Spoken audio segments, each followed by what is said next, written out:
Bianca. So, you know, lots of college radio stations, college FMs, have been sold over the last, I don't know, decade or so. You know, Georgetown did it back in the 70s, going to come back as a internet station that you've got now.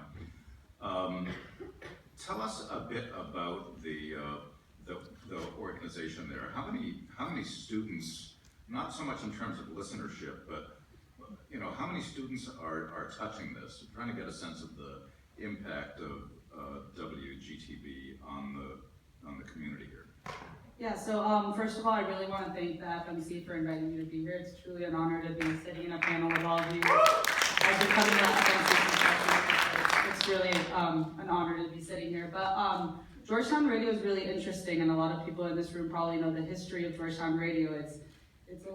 It's pretty interesting. It's pretty cool that we have that story to tell, but at the same time, our station is a little different than most of college radio stations out there in the nation. So we do internet streaming, and it's rad because so many people get to listen. So we have a fan base in Puerto Rico with my parents, and then we have a fan base in Uzbekistan who sends us letters. And we used to have around 350 DJs as a part of our club, which we're broadcasting from 8 a.m. to 2 a.m. But then now we changed our format to 2-hour shows.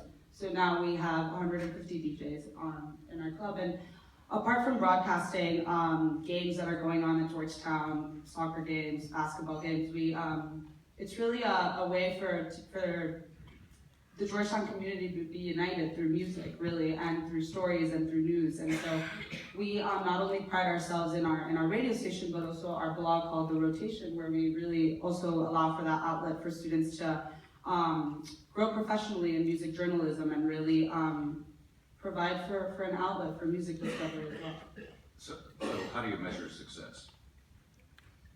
How do we measure success? That's a great question. Well, you know, you have a budget, you have volunteers, you have facilities. I mean, yeah. how do you measure when it's working? So I have a pretty awesome experience with Georgetown Radio because I worked both in programming, so I saw the whole side of actually running a station and being a student, and I've also seen the side of events. So I think what's successful about Georgetown Radio to us and as a board, how we measure it is when we have these open mics on the Levy Esplanade, which is one of the rooftops here at Georgetown. You can see the whole view of Georgetown, and you have these awesome artists who are really excited on campus to perform. And it provides, it just really provides a way to promote the arts at Georgetown. We have such an amazing arts program. We have so many talented students that I think that's one way we measure success. And another way we measure it is how many, it's so sad when we have to reject DJs because so many people want to be a part of this community and so many people want to share a story. So I think that's another way we really measure success is the amount of enthusiasm that we see in the student body to be a part of Georgetown Radio and be a part of that community. So a generation ago, college radio was a place where music discovery happened, where community happened, and it was also a place where pre-professional training happened for people who actually wanted to go into radio. Are any or all of those things still happening today?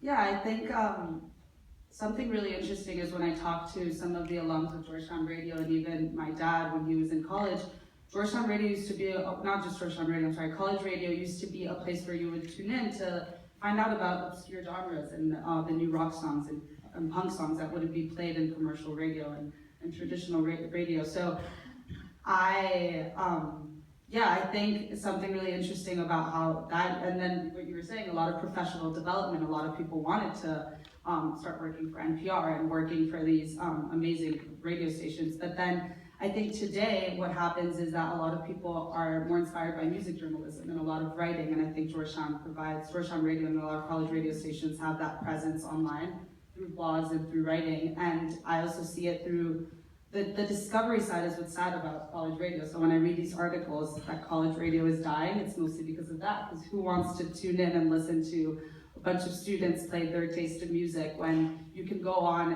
Pandora, Spotify, and get the same radio experience but tailored to your liking. So I think I agree with what Amrika said. I don't think radio is dying at all. I just think we need to find a way to stay relevant and bring back that whole concept of discovery and community as well. That's great. Thanks, Bianca. Good answer. Michael, So this morning,